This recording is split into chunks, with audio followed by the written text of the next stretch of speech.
This is Views in Paradox. Classics.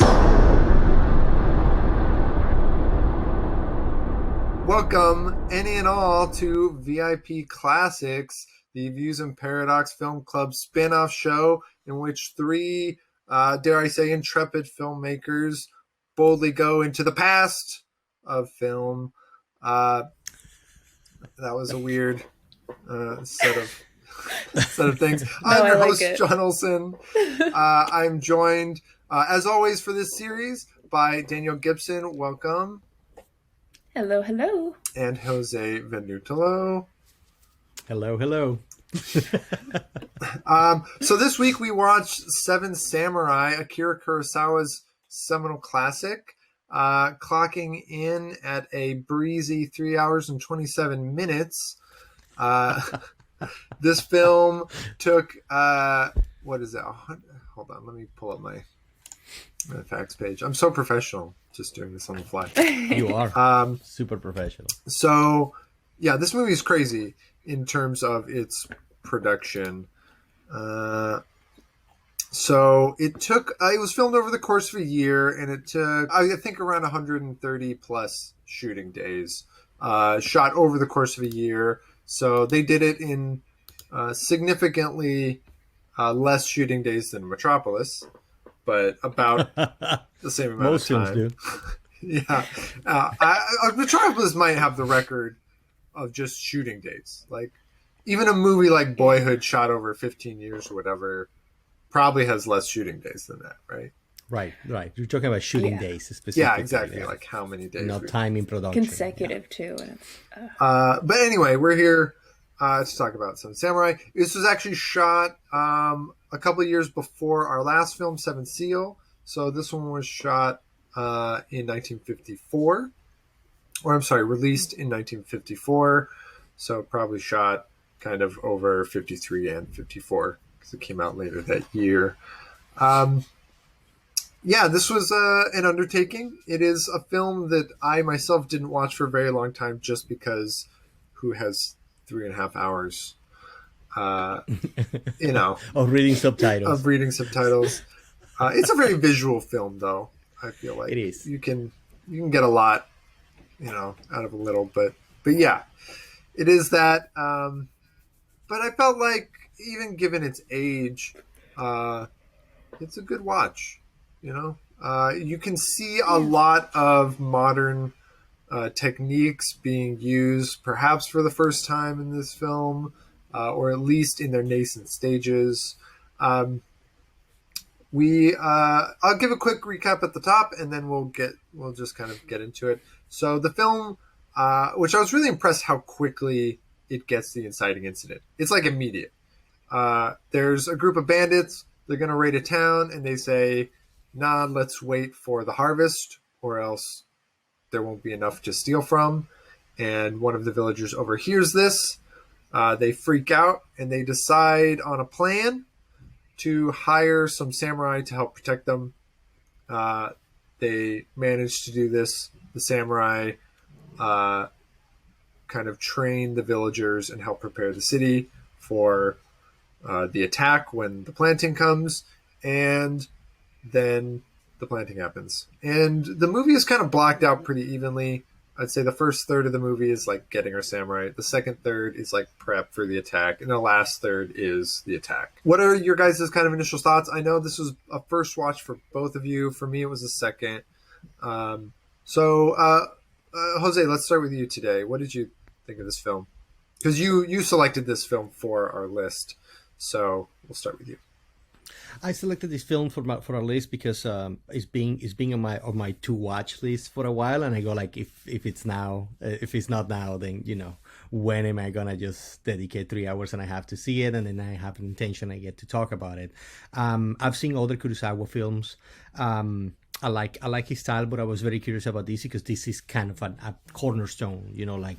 People talk about this film when they talk about Kurosawa before they talk probably about any other film that he has done, with probably the section of Ran, which I've seen also like a long time ago.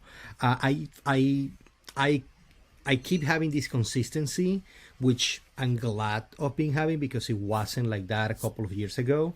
That I'm watching these films expecting them to be difficult to watch, and then finding that they are easier to watch than I expected them to be, even with the length. Yeah, same. It's a matter of being used to modern narrative, which this film has a little more than perhaps Nosferatu or Metropolis. It does feel very similar, actually, in the style of narrative than that the Seventh Seal was, and I feel that there was already like the tendency through time, like in the 50s, to shoot in a specific way. I find the film the thing that I find most interesting in the film is the depiction of a specific time, and the depiction of a culture that feels foreign to me. And then I find myself constantly, as I was watching this film, like, what is, if a Japanese person who was born and raised in Japan, whatever time, or maybe even in those times, is this less of a cultural impact than it was for me? There are practices or things that are being said and shown in the film that they feel very foreign and new to me. And then one of my questions was like, how, if I was watching a Venezuelan film made in the 50s, like, will I be like, oh yeah, I know this, I know that, opposite to, oh, this is new for me? Because, we're talking... I think it would also depend on the historical, because this is also a period piece, right? So there is that historical element.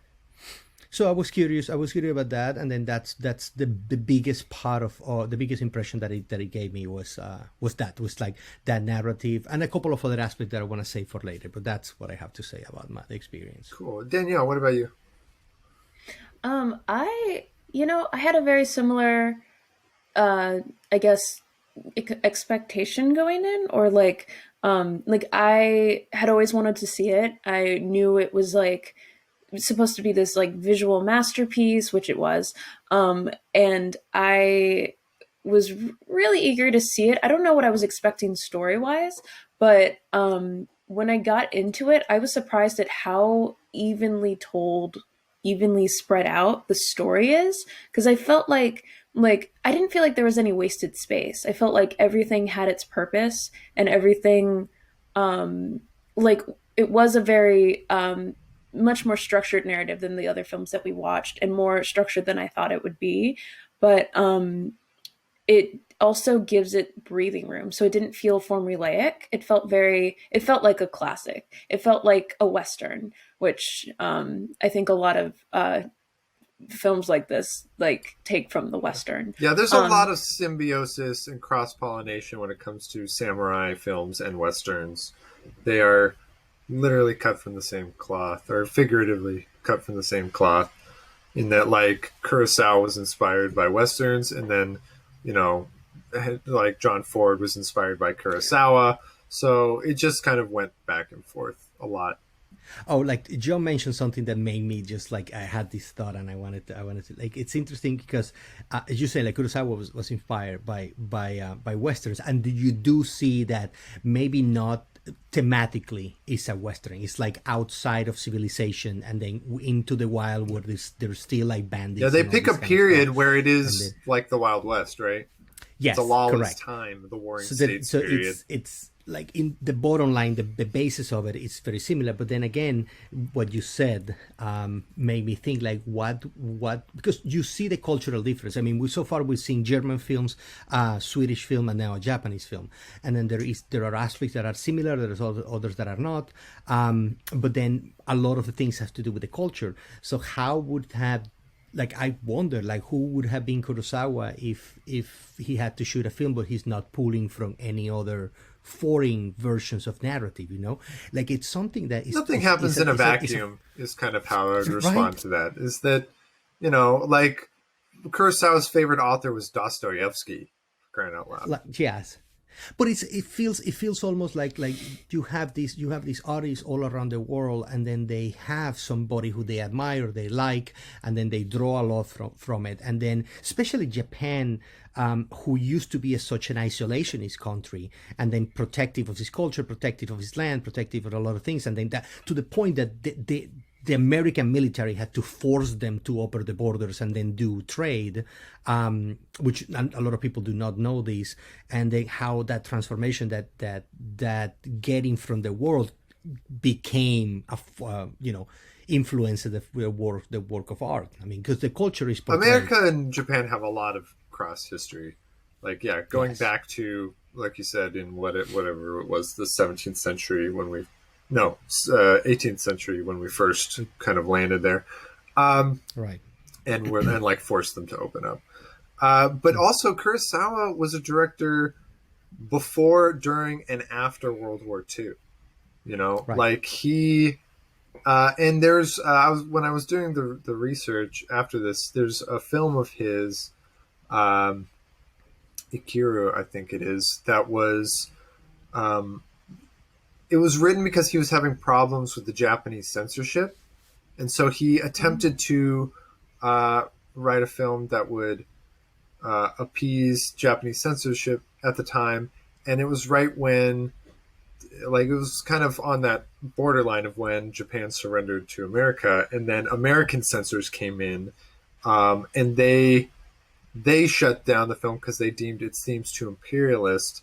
But the Japanese censors also probably didn't like it because they felt like it was too capitalist. Or they considered Americans imperials, but yeah, basically none of the censors on either side, they all thought it was like propagating the opposite agenda. Oh, wow. And like it was just at a time where like, oh man, art and war don't always go well together at wartime.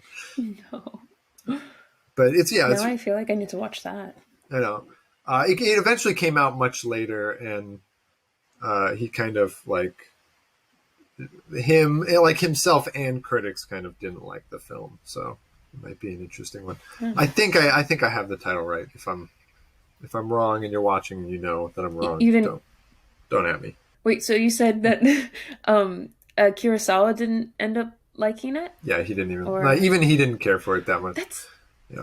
That's so interesting. Like, I feel like that's a interesting topic to like watch films that the filmmakers ended up hating. Like, that would be right. We could try to figure out. Yeah, we're kind of doing the opposite right now, where we're watching films that are like favorites. Like this was Toshiro Mifune, one of the stars of this film, who did 16 films with Akira Kurosawa, has cited this one as his favorite, and his favorite to work on because he said he was kind of more free to be himself. Wow, that's a statement considering his character. Yeah, considering how kind of he's like the seventh samurai and he's so loud and kind of crazy and manic.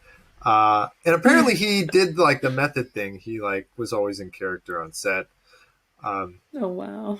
Yeah, so but also I think in like outside of set the sense that I got was that the funny aspect of his character, like the very showman act, was kind of what he was portraying a lot. Like how he is with the children, for example, where he's always joking around and kind of trying to be loved. The characters. There's so many characters, and they're all so well fleshed out. And apparently, Kurosawa even wrote biographies and family trees for all of the villagers. There were 101 villagers, and they all had backstories so that he gave to the actors. Of the samurai, it was originally going to be 6 samurai, not 7. The 6 samurai were all based on historical samurai. And then they wound up adding, and Toshiro Mifune was originally going to play the character of the like really stoic one. The best one. Kyozo, who's based on a very famous samurai, like one of the most notoriously famous and honorable samurai. So originally Toshiro Mifune was going to play that character, and then they came up with this 7th character who was a former farmer who, like, I think became sort of the crux of the film, right? He kind of becomes the heart of the narrative in a lot of ways. So he was kind of the last edition and the only one not based on a historical figure. And then they wound up getting that to Mifune. So being that this movie is so long, I'm trying to think of the best way to kind of break it down. I did want to respond to something that you mentioned in terms of pacing, because I agreed with you. I felt like for the most part, as I was watching it, like every scene feels necessary. Like every scene feels like it's adding something specific and valuable to the plot and to the context of the themes. The only exception I have to that is I feel like near the end, once the bandits start raiding, I feel like we have a lot of little raids where like one or two get picked off. Like we spend close to an hour reducing the number of the bandits by about a third based on the circles that he's sort of painting. So we kill about a third of them, which ultimately leads us to the final battle, which happens pretty quick. I mean, there's a lot. It's fairly long, but you know, in terms of the length of the film, it's only probably about 10-15 minutes. So I felt like that was the one area where kind of on reflection that I feel like the movie could have been cut down. It's like when they're like, you know, we'll let in one at a time. And so like they, you know, the bandits are coming in, they let in a horse. Everybody like chases down the horse and kills the one guy in the village. And they do that like 3 or 4 times.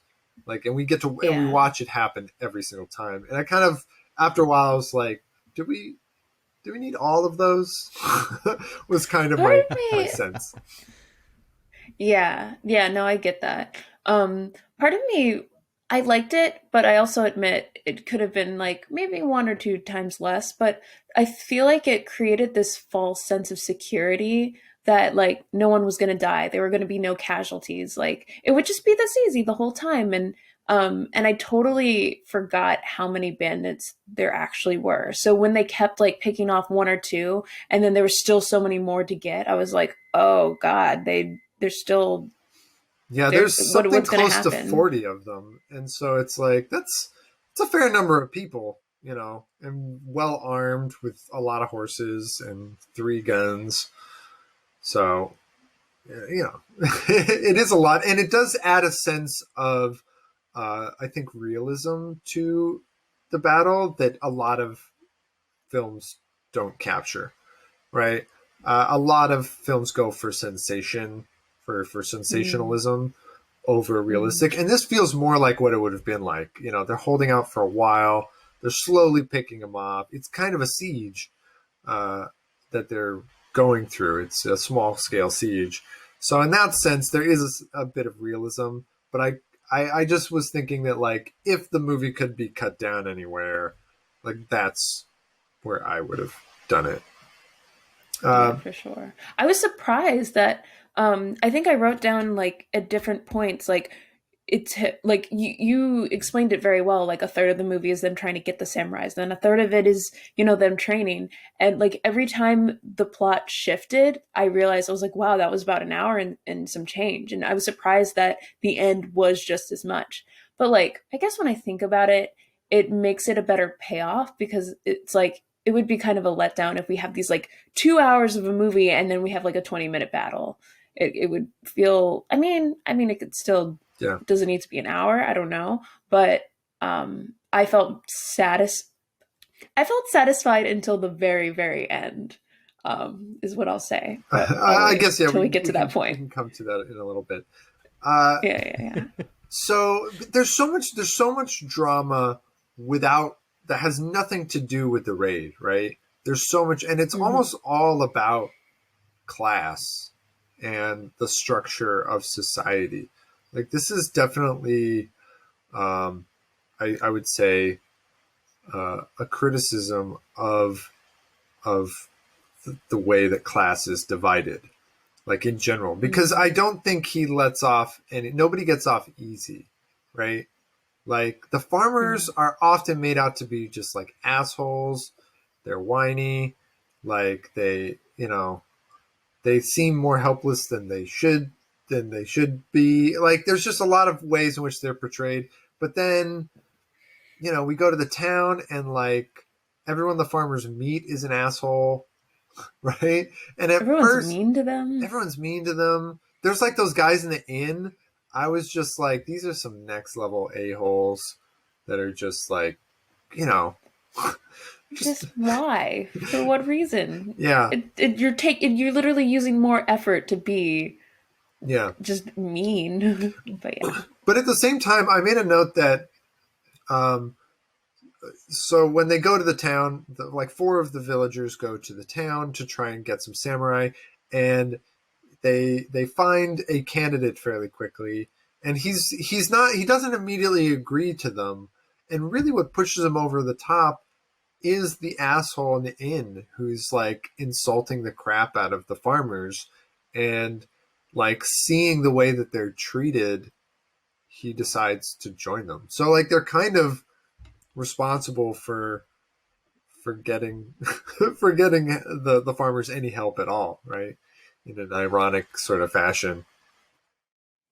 It's so interesting because, like, in general, when I think of farmers, I think like at least nowadays, especially, I would imagine they would have to be more tough than modern farmers who have tools. But I feel like to be a farmer, you have to just be able to like do anything. Like you got to be able to like I don't know, just kill a chicken, like or kill things. I couldn't do that. I would not be able to do anything that farmers do. But then like you see the depiction in this film and they're like very just put upon and people disrespect them, but then also they have their secrets where they have their own stash. So But it's also, like like, weird that's because where all some of the the food things that comes people from. And nobody, yeah, we can't live without the right. food, and yet they're so Yeah. disrespected. And the samurai, we do immediately see kind of asshole warriors in the town. Yeah. But we get the samurai that agree. I'm going to jump ahead a little bit and we can come back. But like we get kind of the group of 7 that joins us are like, noble and good, but we even do see sort of the crack in their armor and like the asshole side of them throughout the film. Like, nobody gets off in this film. It's a weird film that way, in which I sometimes was like, who do you want me to root for, Kurosawa? Like, do you want me to hate everybody? Like, everybody's always screaming at each other. There was a lot of just like yelling in the film. I wrote at one point, I was just like, why is everybody screaming at each other? They get so worked up so quickly. Screaming and a lot of crying and like sense of helplessness. Like, oh my gosh, we're so sad. We're so like we can't protect ourselves, which I mean they were older, so I can't take that away from them and I wouldn't be able to defend myself, I'm gonna be real. But I was like, wow, they're just really depressed. Like it was Yeah. sad. Before I kind of learned his name, the character Yohei, I just was like referring to as Cry Guy, because he's always got Yes. this look on his face of just like abject sadness, like throughout the entire film. I was like, what has your life been like? But the way that Yohei goes out, like he goes out with honor, like I was defending my post. he was defending his post, man. So let's back up a little bit to the finding of the samurai, because we get this is something that we kind of brought up before we started rolling that I wanted to touch on, and it was about Hanbei, our lead in this film, really, the one who gathers all of the other samurai for the farmers. He's the first one they find, and we meet him in a really, I think, brilliant kind of display of character. And when I was kind of researching, it's one of the first instances of this kind of a depiction of hero. So like Seven Samurai is notable in its popularization of a number of tropes. One of them is the gathering of heroes. It's weird to think that like there was a film that marked the beginning of that, but like it's this film. So like the gathering of heroes and the introduction of heroes doing an unrelated service to demonstrate who they are. So this is one of the first cases of that on film. And we see Hanbei volunteers at no cost to himself to help save a kidnapped child. There's a thief who has kidnapped a small child and is like holed up, and the entire town doesn't know what to do. And he just volunteers. He says, "Give me a couple balls of rice and some monk's robes." And we see him cut off his hair. Everybody's like freaking out. And this is a cultural thing that like the samurai top knot is a symbol of honor. It like represents your honor. And to lose it is kind of to discard honor, which is to the samurai the most important thing, right? But we see Hanbei just immediately willing to kind of do anything to help, right? He's clever. We see him like go in disguise. He uses the rice as a lure, and he cuts off his top knot. He's like willing to kind of sacrifice that symbol of honor.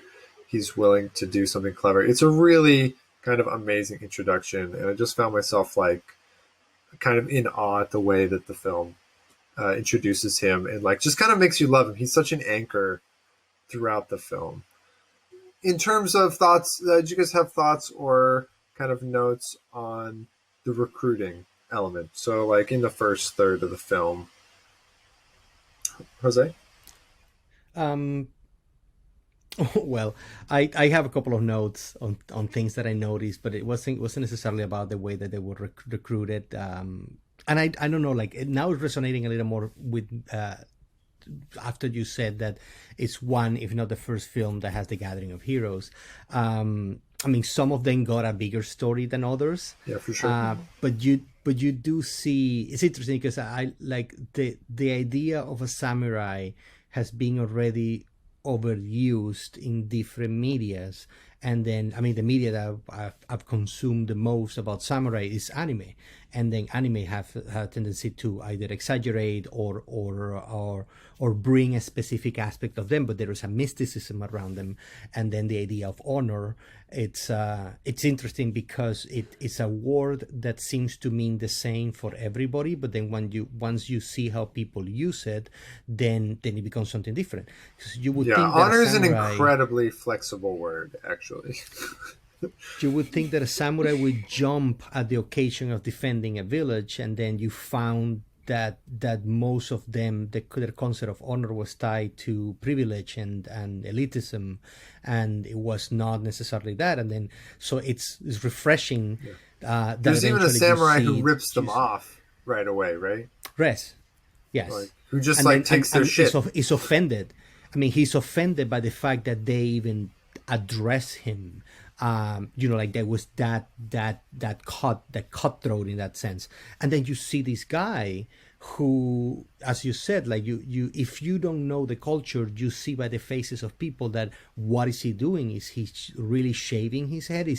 Because the thing that they're thinking is like, now he's gonna look like one of us. Now he's with the exception of the sword, that if he carries it but he doesn't carry the ponytail, he can get in trouble with the law. It's like, you are not a samurai. So this guy, like as you said, like it's a feat of wonder that he says, like it's an act of kindness that already sets him up to that. But there's also the connotation that you see that most of the people that they found were older. Were men that were not able to be in battle, that were tired of battle, that were experienced. That when they talk to the young, they kind of like foretold them, like tell them like there will be a day in which this will also be old for you, and then you will want to do something else. And then it seems that after the prelude that they give you at the beginning, it seems that these men fought their entire life for an ideal that was taken away from them, and now it was kind of like, it's very similar to the journey, if you think about it, to the journey that we saw in the Seventh Seal, where when you are looking before you die, or if hopefully that you will die, doing something that is more truthful than the rest of what you dedicated your life. And I think that's key on these characters. Yeah, and Hanbei talks about like being unlucky and like just serving on the losing side. He's lucky enough to have lived, but like and then later he talks about the dreams that you have as a samurai of winning honor and creating your own noble house. And then you look back and you wonder what the hell happened. Like, he's so world weary, but he's still, for some reason, like, willing to, like, be good to people. He is kind of a selfless character in that sense. Yeah. I was the end made me wonder more about what his intentions are, but I think his intentions are still true. It just makes, I feel like his reaction to have been what it was, to be like, oh well, I feel like we weren't victorious after all, was even more tragic. Especially with that closing image. I thought it was such a powerful one. Yeah, it's such a but yeah, bittersweet ending to this film, right? They oh, saved the so, village, but at what but cost? like at what cost? Yeah. And yeah, it made me think a lot about like the character arcs of each of the samurai, or like, because not everybody has that much of one. Like the very stoic one, I'm terrible with names. It's with every film that I watch I feel really bad, but the stoic one, he's already pretty, like, he proves himself as soon as we see him.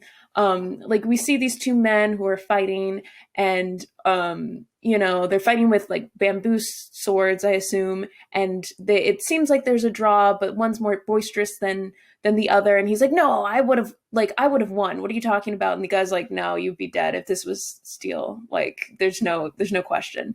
And like at first I couldn't really tell.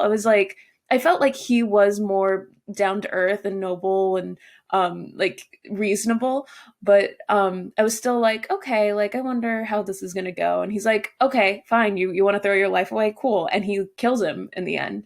And it's like, oh, okay, cool. And we get that classic, like, he strikes and there's a pause and then he falls over, and it's in slow motion because he realizes too. yeah, like he realizes what's happened. And yeah, so it's funny because like throughout the film, that's who his character is. He's just inherently a badass, and he doesn't even make anything of it. He doesn't show anything of it. There's no real growth. But we get the young samurai who like falls in love with him because he's like, basically, he's the most badass guy I've ever seen, and he's humble. Yeah.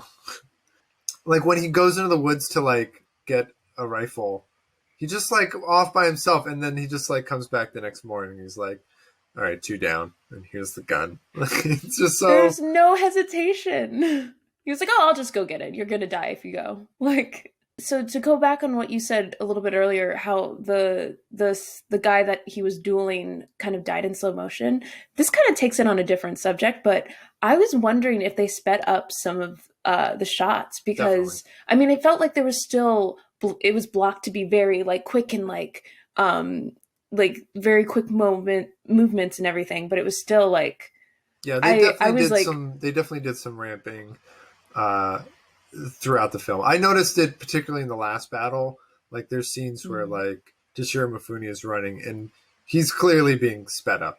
Like, yeah, it's like Kurosawa watched and he just went, it's too slow. Yeah. Yeah, most of the action was sped up. Like if you notice, every time that something involves a crowd, every time that something involves a wide shot, then and then there is too many moving parts, and then you do notice that they probably speed it up by a half. Like maybe instead of projecting at 24, they were projecting at 36. Like 1.5 times. So it doesn't really look like it takes a moment, but they do it. They do it in a lot of shots. I noticed that technically also in the technical aspect of the film. I want to mention something about like these samurai, which again, as Danielle, like I can't remember for the life of myself the names of any of these people. It's tough. And then sometimes like the introduction of so many characters, like the drunken guys, or there's a lot of them, and you get their names like once or twice. Like yeah. And they pronounce them differently than you see them written on the screen. Absolutely. And then so that's even more confusing.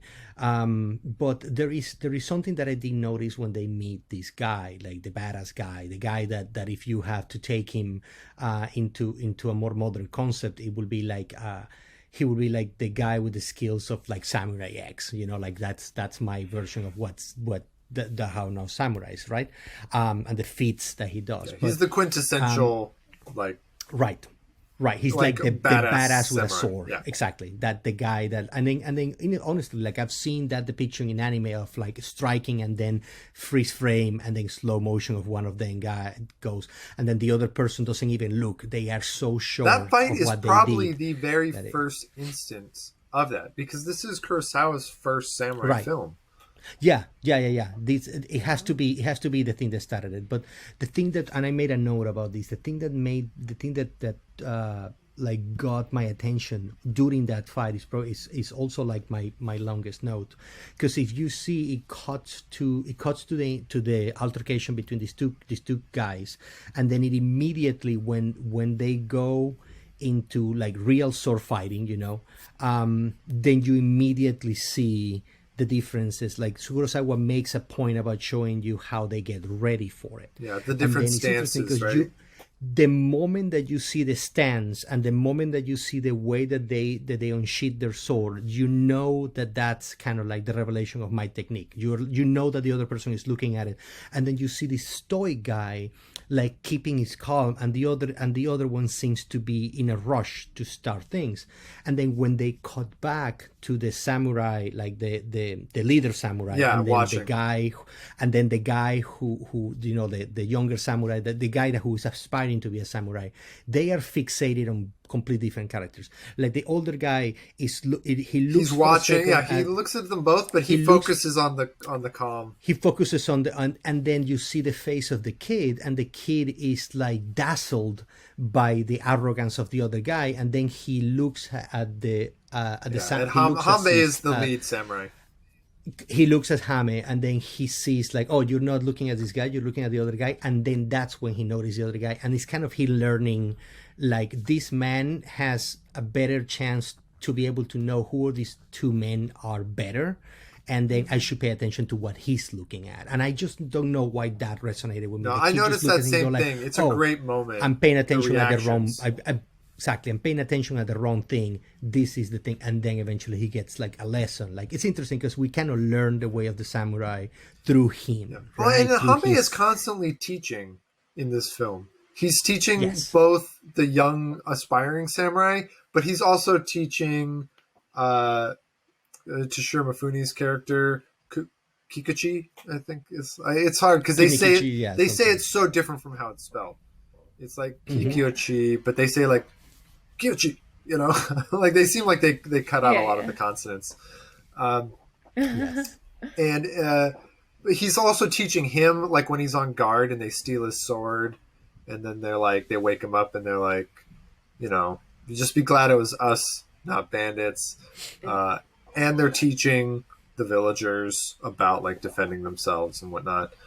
And he's teaching strategy to like the other samurai. Like he's clearly the veteran when it comes to strategy, right? Like he does take their opinions, but then he'll like make a correction. He's always kind of that one with the superior knowledge. So yeah, I loved how they demonstrated it throughout the film. I think there was a fun thing in that, like, not all of the samurai get arcs per se, but they are there to like contrast each other. Like they all have a specific role, right? Like I think our stoic samurai, Kyuzo, I believe it is, the one we were just talking about, is such a contrast to Toshiro Mifune's character, right? They're like the opposites, right? They are like the polar spectrum of what a samurai can be. They die like right after each other. Same time. It's so interesting. Yeah. But then it's like our stoic character, he dies in such a, like, it's not his fault, but it was so dishonorable how the person killed him. He like shoots him in the back. Yeah, he gets killed from the behind. thing is like he wouldn't have, like, I feel like he would have given them a more honorable death. That's kind of a reach because he, but he came out of nowhere. He was in hiding, the enemy bandit, I mean. But then even as he was dying, he like tries to throw his sword to like kill whoever it was, and it's just tragic. It doesn't work out. And then we have our like more manic samurai who he is like, oh no, oh fuck this, like I'm gonna go kill him, and he gets shot like in the chest or stomach, Yeah, or he I'm gets, not like, even a sure, a stomach vital wound. organ was hit, and he's still like just toughs it out and chases him down until he kills him, and then it's not until he kills him that he falls over, and I'm like, oh my He takes out the god, bandit leader with his him. arc. Yeah, like if anything, I thought it would be the opposite of, like, to happen, but But I it think was that's also it's so much more commentary on the powerful that way. senselessness of battle, right? That, like, it doesn't matter Exactly. if you're the best or the worst. Like, it can still kill you, you know? Yeah. And Yeah. Hanbei says that, like, this could be it. This could be the one that kills us. And those two Yeah. characters are, like, the only ones that survive. Right? It's like them and the young Right. kid, right? And the even ones like seeing how he Bill. just starts sobbing is like, oh no, it drove it home for me. Sorry.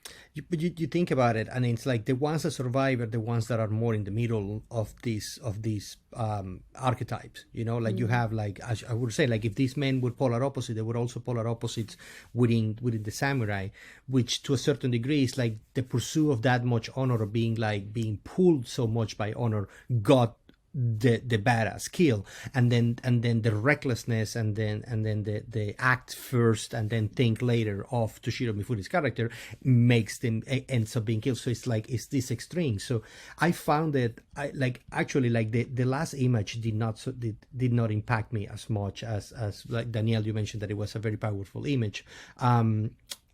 What actually impacted me to the end was when the main samurai, he says, once more we survive, and then you know that this is a man who does not necessarily like that, you know, like he's like, oh, so here we are again, the thing that we thought that we were not going to do, the thing that we kind of like almost vouched to never do, and then here we are again being the survivors, and then it's like because they have to carry the PTSD, you know. And they go into a situation in which there is no reward at the end. Their reward is to be fed as they do this process. Like, but when it's over, they get no extra. There's no payment at the end of the road. So it's literally like, to die doing it is probably like the most honorable way to go out, right? But then, like you said, at the end we survive again, and the victory is not ours. Like, it's so rough. They are. I think I read so. I think he said it. He said, "I'm a Ronin." A Ronin is like a masterless samurai. It's basically. a masterless samurai. No, but it's also a bag. It's like oh no, Ruroni. It's a Ronin. Like it implies also that they are well, because the samurai are lords, or they are in service to lords, much like knights. Like, it's very similar to chivalry in that regard. And so a Ronin is a hedge knight. Right, it is somebody who has lost their master and has no lord, and is thus dangerous. Right, like Ronin are considered dangerous because they have weapons, but they don't have anyone that they answer to. Like, and when the Warring States period is the time where there's a lot of that going around, right? And I think that's why they chose it as, like you said, kind of that wild, wild west mentality where there were samurai who would guard villages for food. That's kind of like the movie was kind of inspired by a number of different historical sort of anecdotes that Akira Kurosawa was familiar with. And interestingly enough is Kurosawa and the character who plays Hanbei are both allegedly descended from samurai. Oh, wow. Yeah. That's cool. Yeah, it's wild, right? So, like, they have a very direct tie to that history. Yeah, Jose? I want to mention something because I think I saw it in one of your notes, and then it kind of like it resonated with me, and I feel it's a fast thing. But the drums at the beginning, like the whole title sequence, and the drums at the beginning, I love the credits. That was like my first note. I was like, I love these credits. I love that they're like sideways, and the drums, and the drums are like, they made me feel like they didn't feel ominous necessarily. They didn't feel exciting. They didn't feel like, they didn't have, the only sensation that they gave me is that something was coming. Is that you're getting ready for something like possibly epic, but definitely interesting. And it's kind of like it feels like the roar before battle. And I don't know, I wanted to mention it because I think that Yeah, it it's was an great. And I interesting think one. talking about the music in general, I thought was great. There's some really like just strong themes that like when I watched this for a second time, the music really brought me back to the first time I watched it in a big way where I was like, oh, that's right. I remember this music. Like it's very something very kind of iconic about it. You know, I made a note that the music at the cabin where where they burnt the cabin down to get all the bandits, I wrote that it was very striking and very maybe not alive. No, I can't remember what it was, and I feel maybe that like is counterintuitive to what my point was. But I wrote that I really liked it, but that whole scene was surreal in a way because you go and you see them peeking in, and I was like wondering their relationship to all the women who are there, only because we see that the one woman who ends up being one of their wives, and Yeah, I called him where Kimmy that for short. payoff. I in my notes Kimmy. because it was like Kimmy something, something long. Yeah.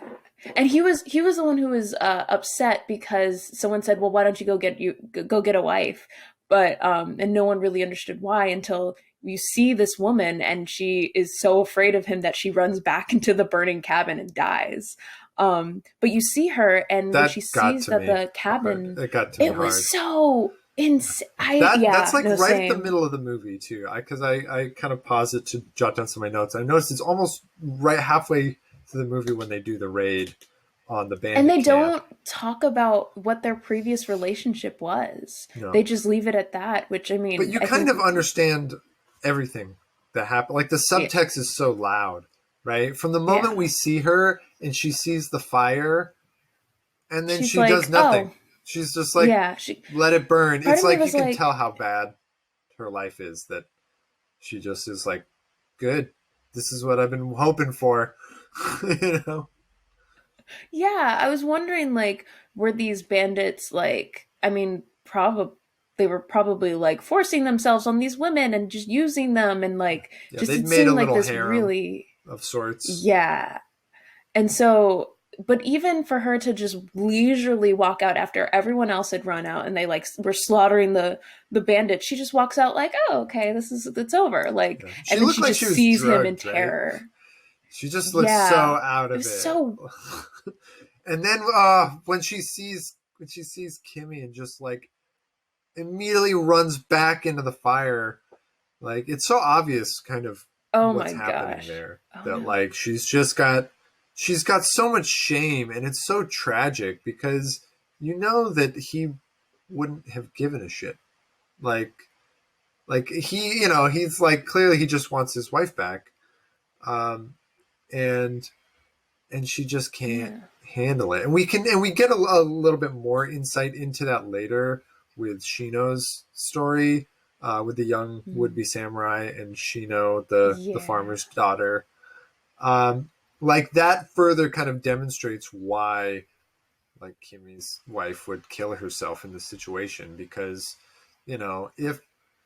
if sleeping with someone for love makes you used goods, damaged goods as it translated, then Yeah. like what is being kidnapped for the bandits for a year or more? Like we don't even know how long she had to deal with that, but Yeah. we know that that she was taken on a previous raid of the village, and like Yeah. it's just and that followed immediately by the first samurai death of the jovial one, right? We get the Mm-hmm. guy who is described as being an asset in hard times is the first one to go, and he had made that flag Yeah. for them.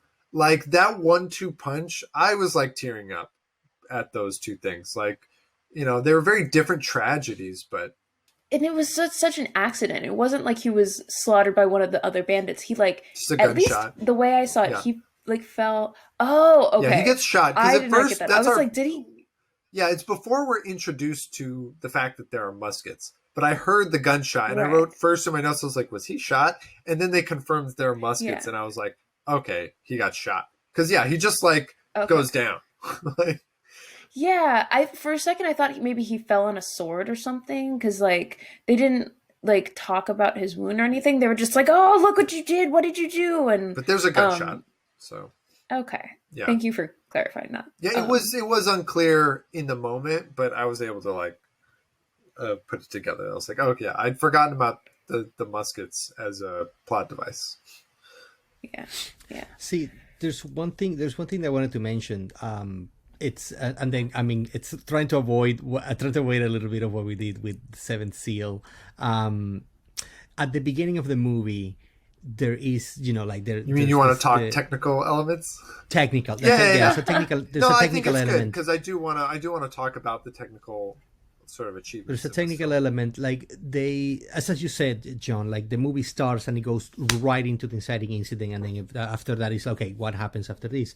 And then I remember that the words that they used, like made it like they say the thunderous roar of the hooves of the horses, and then like there's not like that many horses when you see the shot, and then they sound closer than they are because this is sound design, but they did made it seem like It's actually a similar shot sound to the end of Seventh Seal with the Yes. with the figures on the horizon, kind of which is very a- silhouette, silhouetted. Yeah, the entirety of this movie feels the entirety of the movie feels that it was probably completely ADR, and then the sounds of the world were simplified. Yeah.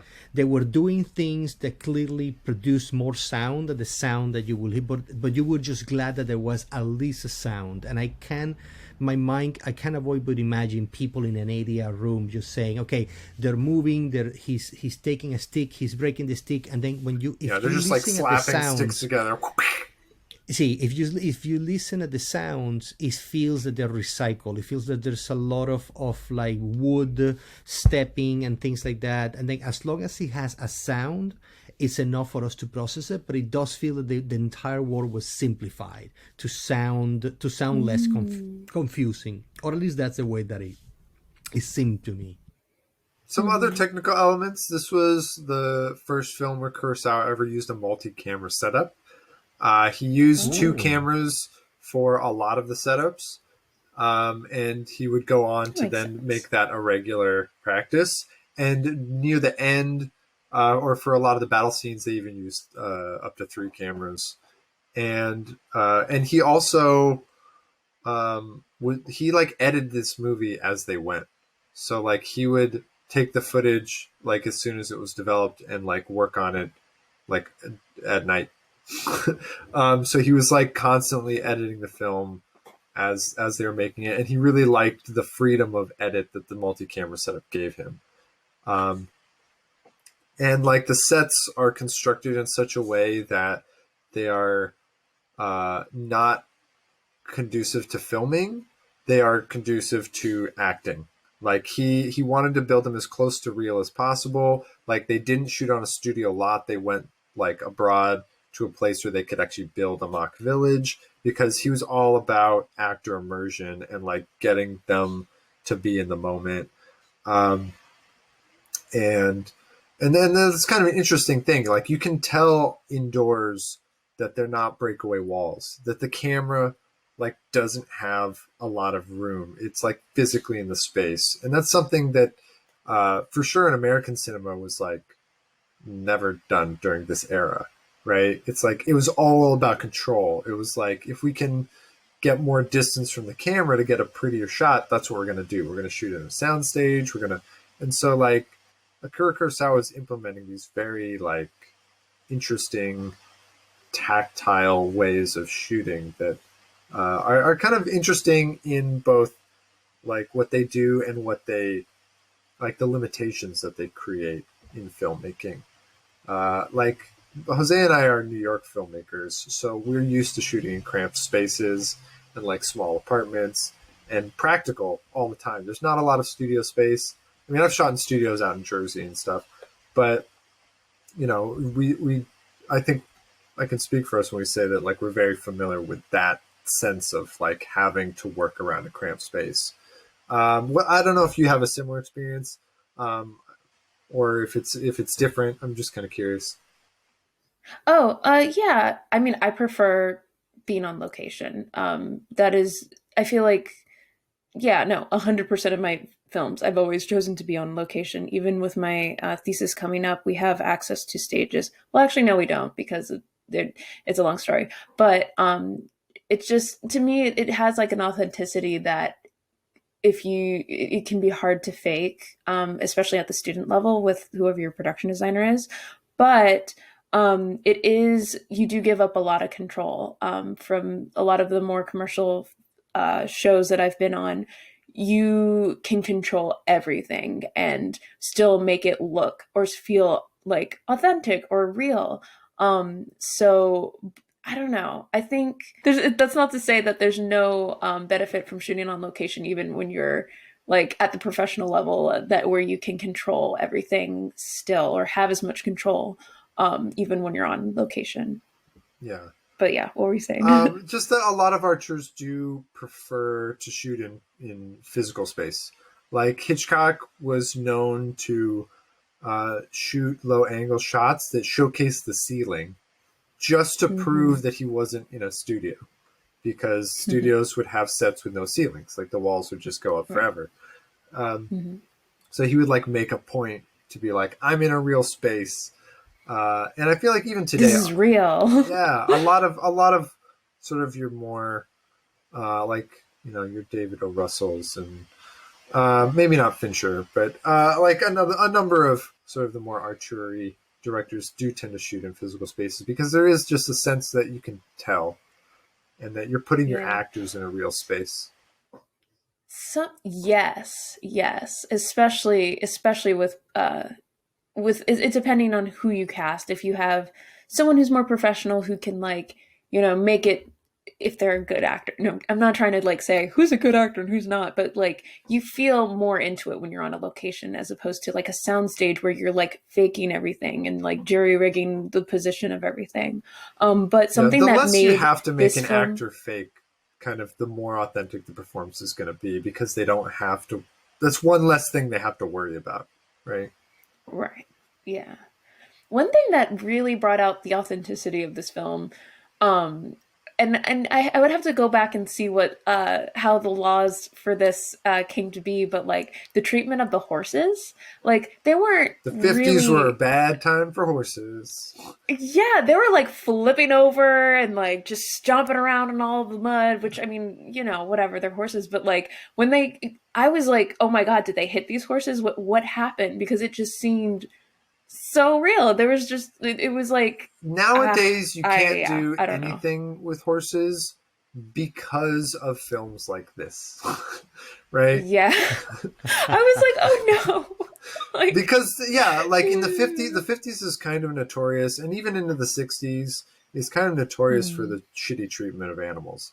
Like all of the old westerns did these things where, like, you know, the riders would do these stunt falls, and the horses would but often, the horse would actually they would fall. often get injured. They would break legs, you know, like, and then you have to, what do you got? You kill your horse, you know, when it can't walk. Like, you know, I'm sure the glue business was really happy in this time. But yeah, it's true. Like the animal, there was no oversight for the treatment of animals, and you know that like you're watching probably a lot of horrific injuries to the horses and the stunts that they have to do. And on that level, that's actually kind of a fun segue into some of the behind the scenes, because we talked a lot on Metropolis, or not a lot, but we talked on Metropolis about sort of the way people were treated. And there are similar horror stories in this film that reminded me of Metropolis. So like the final scene was supposed to be shot in the summer, and because of production delays, they wound up shooting it in February, in the dead of winter. Oh no. So no. yeah, and before they shot the final battle, which was already supposed to be in the rain, it had snowed the night before. So like all the mud that they're stomping through is like, you know, it's just barely you know, above freezing temperature. Apparently Kurosawa like started losing his toenails on the shoot because of the cold. Like, Toshiro Mifune later talked about, he's like, I've never been so cold in my life. And like all of the actors are in like period appropriate clothing that is intended to be in the springtime. Yeah, I was like, they're like half naked, like not Yeah. naked, but like with the armor that's like barely Toshiro covering Mifune them. is bare-legged the entire movie. Yeah, You get to see some nice man butt if you're into Yes. that. He's got a nice Yeah. butt. I'll give it to him. I didn't notice that. Yeah. Yeah, my wife appreciated that aspect. She was kind of half watching it with me. So I was like, hey, look butt. But yeah, that's got to be like so cold. He's got no protection. Another horror story is so the scene where the wife runs back into the burning building, right? Yeah. And Kimmy goes up to the building. The fire had kind of gotten hotter than anticipated, and it collapsed the roof at the moment where he was standing in front of the doorway, and the hot air actually burnt his windpipe. He like burnt his esophagus during the take that's in the film. Like the hot air burnt him. Oh wow! And another one that was crazy, the last one I'll share, is the actress who plays Shino. So to get a Kurosawa wanted a glittering effect in her eyes. Like whenever we see her, her eyes sparkle. And so they put mirrors on the ground to like reflect light up. And apparently she got eye damage from overexposure. Really? Over the course of the shoot, she actually like damaged her eyes. So, once again, these older films just sacrificing people's well-being for the sake of art. This one seems a little less, I would say, callous than the Fritz Lang examples, which feel a little bit, a little bit more. Yeah, I think callous is the best word. Like, I think Kurosawa cared a little bit more, but they just ran into a lot of these sort of unfortunate problems. And like the light thing, I think, is an unintended side effect. Oh, absolutely. But still awful for.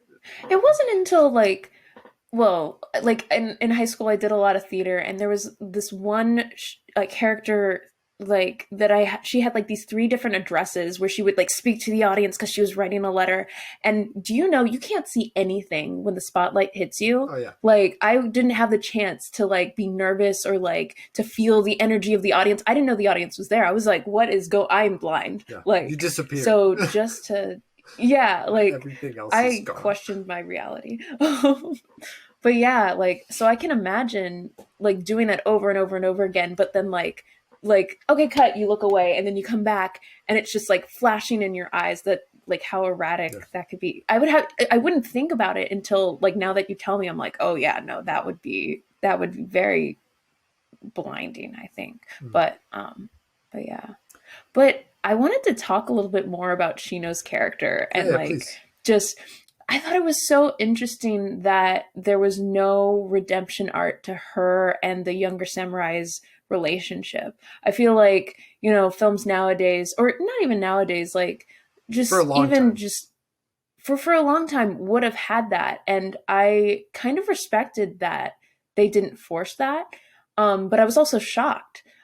Because, you have this like, this old idea of like, oh my gosh, she slept with someone, so now she's damaged goods. Like, I was rolling my eyes at that, but obviously, history is what it is, I guess. But I felt like also if I was the dad, I'd be like, all right, marry that samurai. Cause like, I was like, then you won't be a farmer anymore. You'll get taken care of. And like, clearly he was naive enough that he would have gone for it. Like he would have, like he didn't seem to care. I say he's naive, but like just like he was so sort of optimistic about everything that like he would have been happy to like hold on to her. Yeah, and at the end, it was her who wasn't interested in him. Like he was just like she walks away confused, from it. like the thing. Yeah, and it goes back to that idea of like they're like, oh yeah, this always happens like the day before the heated battle. You never know. And so part of me was like, was she just interested in him because of like all of the hype of like getting her hair cut off because something might happen? But then there's this like kind of cute. I don't think she didn't care though. I think it's sort of the tragedy of being trapped in a class. Like, because the last shot we get of her really got to me. I think on a similar note to Jose, how like you were affected by the final shot. Jose was more affected by kind of the moment before.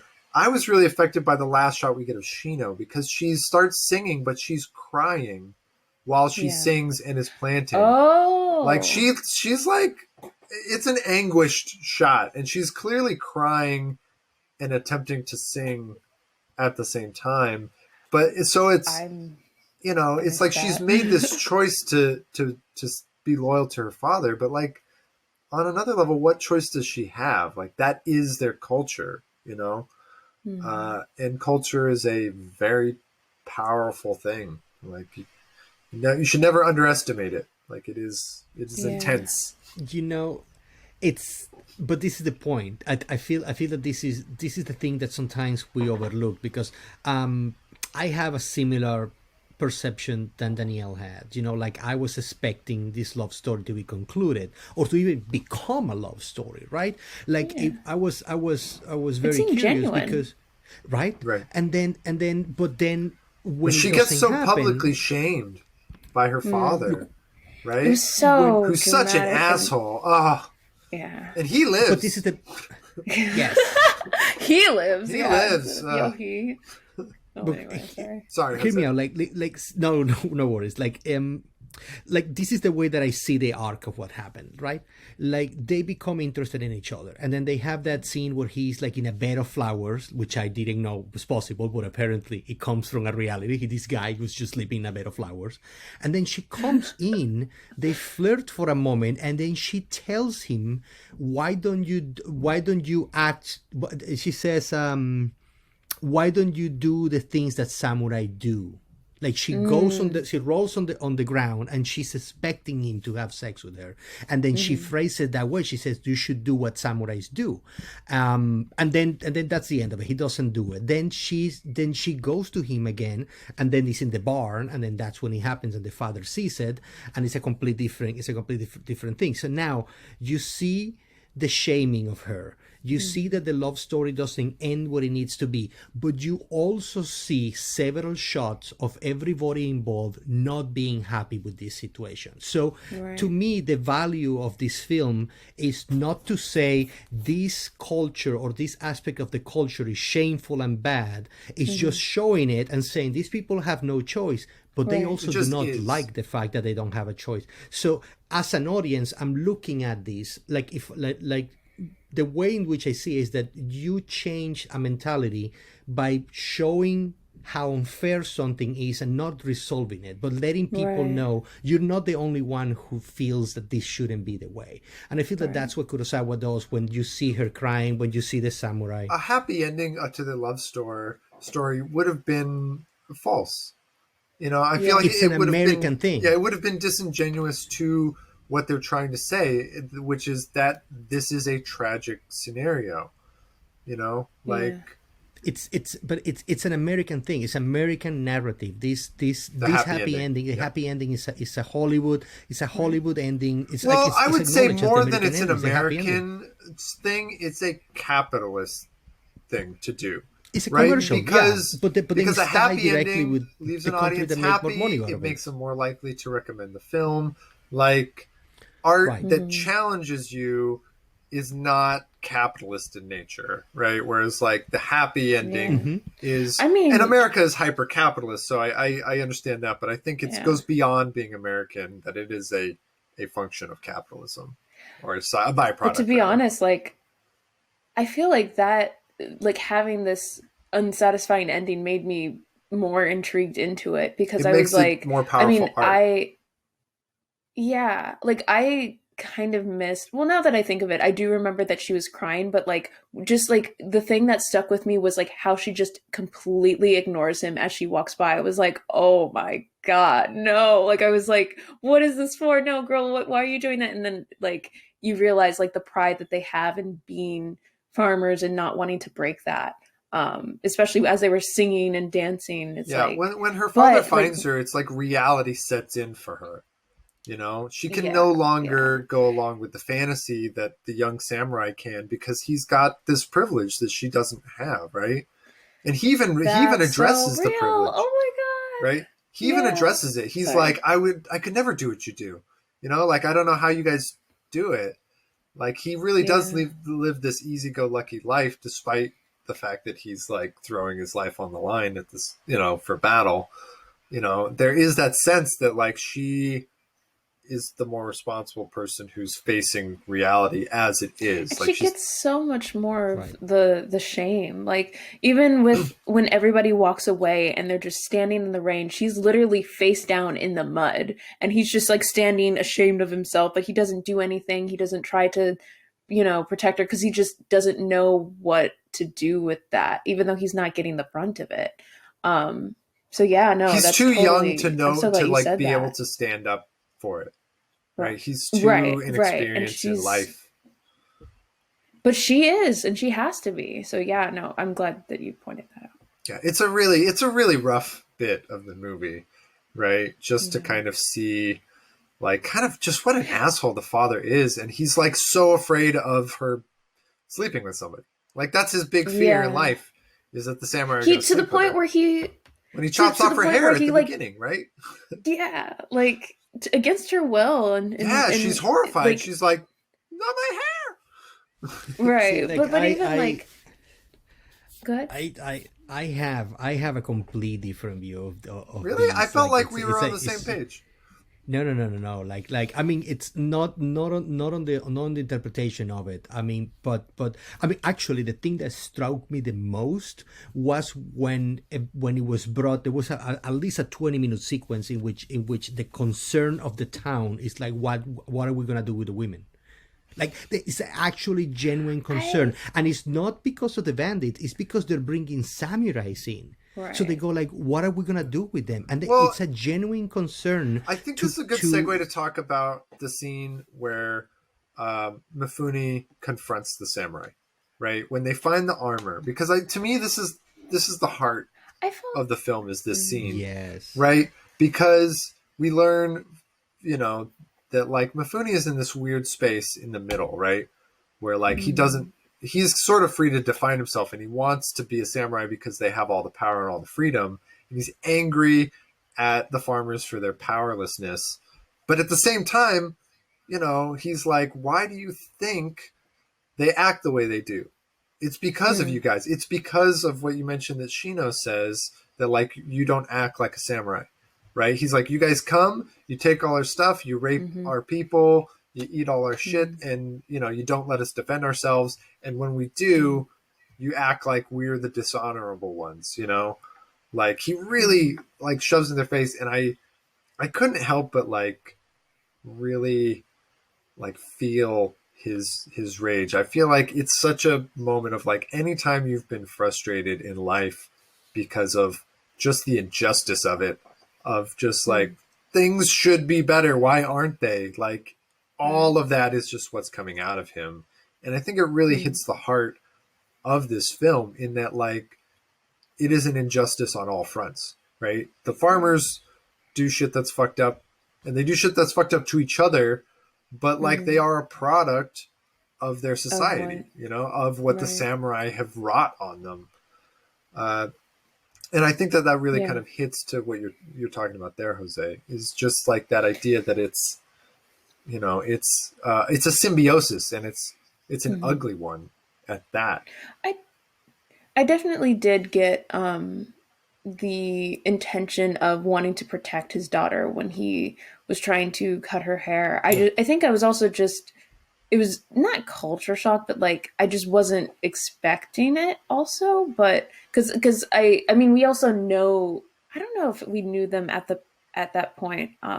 We knew who the samurai were, and the only one that I was like worried about was the more manic one. I can't remember his name. Kyuchi. Because Toshiro Mifune's character, right? Yeah, but like I felt like I mean, because he was very like kind of creeper. He was like, oh, I need to. Oh my god, he was so creepy the entire time. But then like he's like, oh, I'll cut three times your. You have a sister. Yeah, I was like, dude, just someone like. And that's him, right after chill. he accused the samurai of like coming and raping all the women, right? Yeah. He like throws that out there, and then he himself like immediately turns around and has like rapey vibes. Yeah, so there was a lot of truth behind like him trying to save his daughter, but then I think because of that, I was like shocked that he was as angry as he was at her, like calling her a slut and like he just went to Yeah, town. it's brutal. But it seemed very consensual, at least, because it seemed like they like as they came out of the hut, they just seemed like they were two people in love. But at the same time, I mean, I guess he just saw red and was like, no, Yeah. like Well, and it's also sort of that. I think it's also part of the patriarchal nature, right? That like he didn't like the father didn't consent to the relationship. So for him, it's wrong because like he didn't give his consent, right? In right, fact, he that's was true. adamantly against her sleeping with a samurai, right? He Right. wants to he wants to be able to like have her marry her off to someone that he approves of, right? And have like a legitimate family with children and more farmers. Hmm. Whereas this is just like for him, it's all the wrong things, but it is that sense of ownership that he has over her. Like in one sense, like with the hair, he's trying to be protective, and it's before we know the samurai. But when we get to know them, they all seem not that bad, and like a lot of the samurai even Yeah. know that he's hiding his daughter, and they don't Yeah, really. I thought it was very They just like kind of jibe him for apparent. it a little bit, but then he still flips out, and I think that scene to me is like where I really kind of hated him because it's like it's not about Especially protecting her. It's not about yeah. her consent. It's about his consent. Especially like when he's trying to say goodbye to her because he could, die the next day. Like having that gravity and Oh yeah, when he thinks he this gets might be shot, the right? And he just is like mute, yeah. and he's like, "Get my daughter."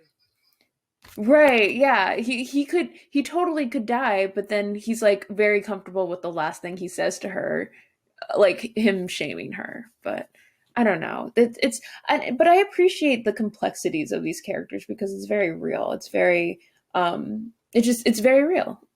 So I'm glad we talked about that. I mean, I have to be the devil's advocate here Hmm. on That's this Yeah. thing. every woman's favorite phrase, Jose. I hope you Yes, know. I have to be It's the devil's advocate here. yeah. No, I'm Um, curious. I mean, what the place that I'm coming from, is it's and I swear to God, I'm trying to make this as concise as possible and then go to Yeah, the because point. we do need to wrap it up. No, yeah, I understand. We are judging these characters based on an exposition that we have of a moment of their life that has been presented for the 20 minutes each or something like that. So, and then we jump into conclusions. Like I don't agree that the father is an asshole because that's the scene that we got to see him doing with his daughter, like, and also because we're measuring a man in a culture that is foreign to us, portraying a man on 1587 about something that is as relevant to him as the internet is to us. So then we Right. jump into conclusions about this man, and we're assigning specific marks and specific remarks towards him based on the moral standards that we have in a first world country where social awareness is becoming a thing, a big part of our lives. So I feel that some of these things sometimes are taken out of proportion. It's like if somebody from, like, I don't know, 300 years from now comes from the past, from sort of the future here, and sees me eating a chicken sandwich and goes like, "You are an asshole. How could you eat a living thing?" Like, we're measuring these men and this culture by standards that they should not be measured, and then also we're exposed to I a would simple counter. aspect of one thing I have that a happened I to have them. a logical counter to you, and it is that we are not watching a documentary.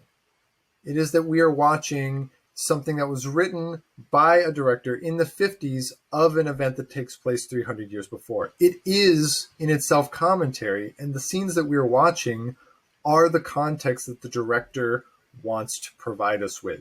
So if I'm Right. judging this character based on a few scenes of their life, it's because those are the scenes of that character's life that Akira Kurosawa wanted me to see and therefore judge him by. Right? This is commentary, not reality. And so I think it is fair for us to judge it as commentary. And I always try to kind of keep in perspective, like, what is the director trying to say? Is this condemning or is this approving?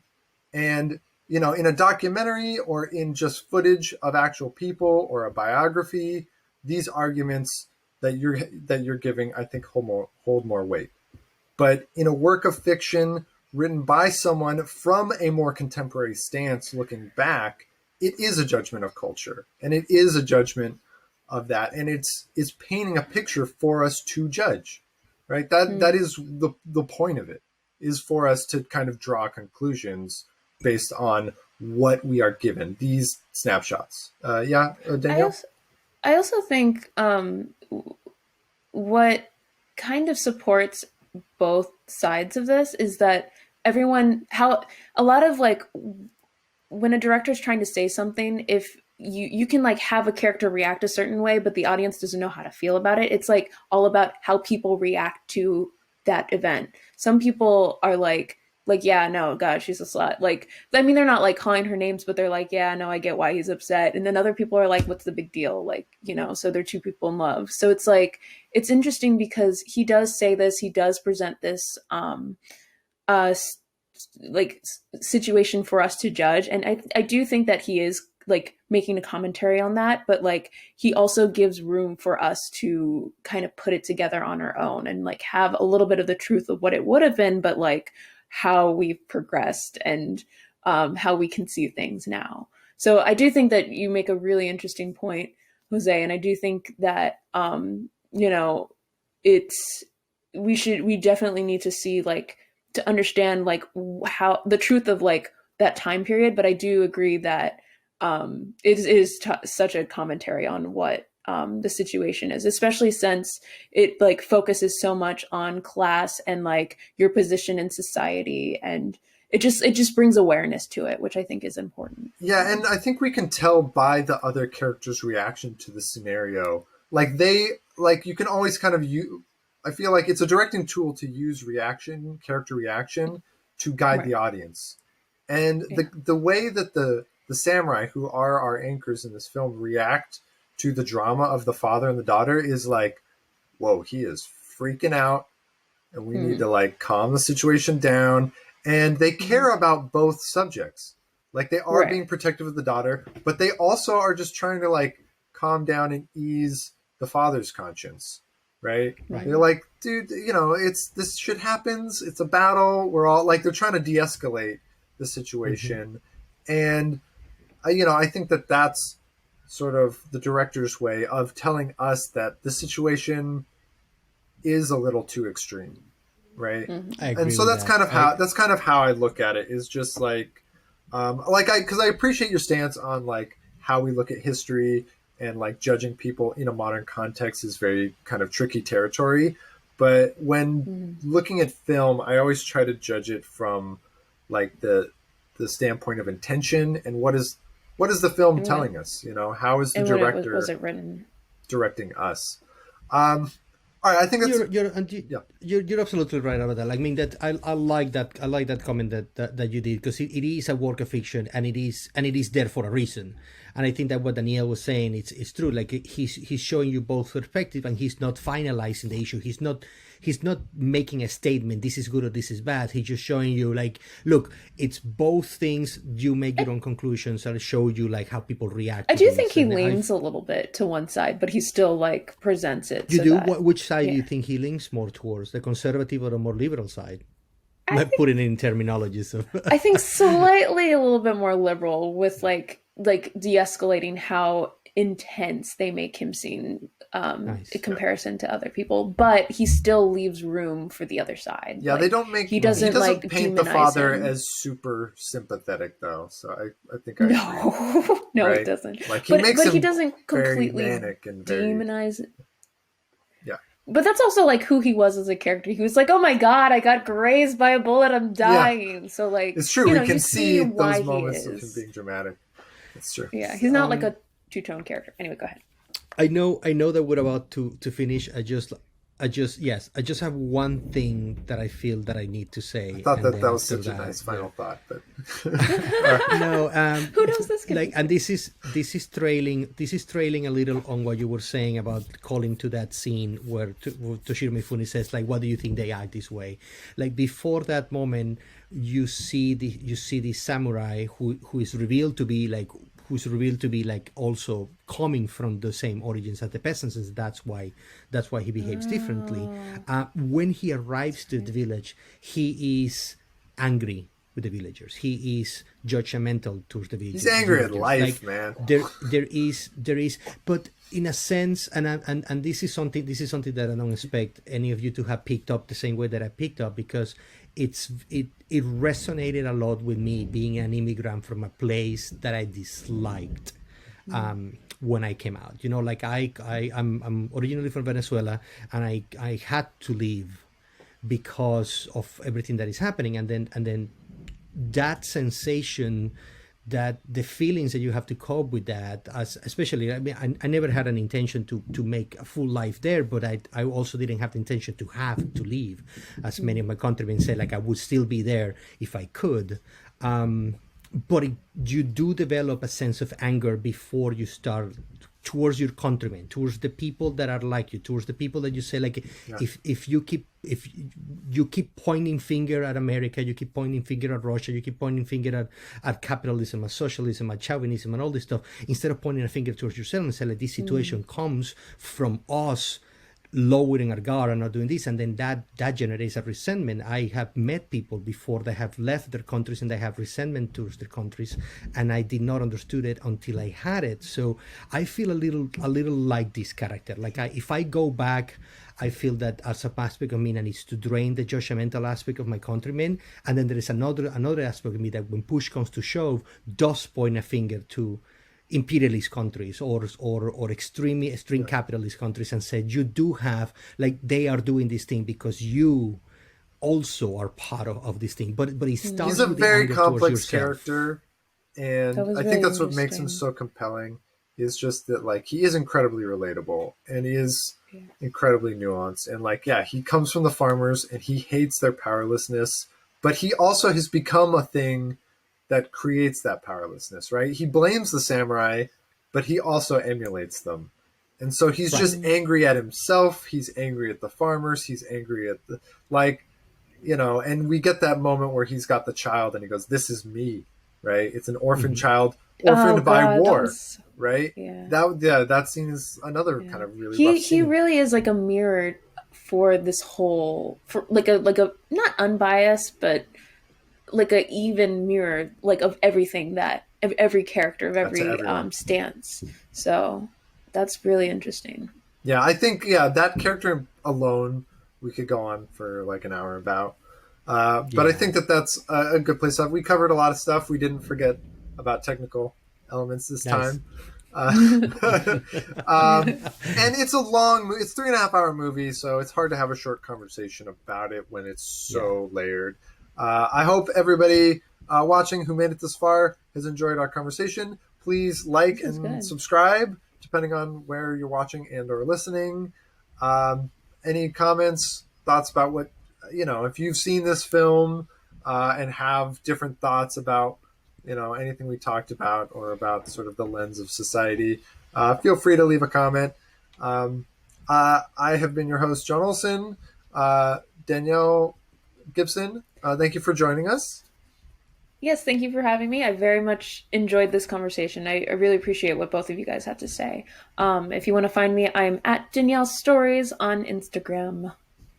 And Jose, as always, my Thank you for having me. This is again, it's just great to watch this film finally, and being able to talk to you too about it, and hear our similar and different opinions. And I just want to tell everybody that if they want to watch a lighter version of this film, Three Amigos is probably the way to go. yeah, is based on this film. Yeah, we didn't really get to all of the references, but so many films either are directly based or predominantly based on this film, or borrow from its structure and or tropes that it created. But yeah, Three Amigos, that's a fun one.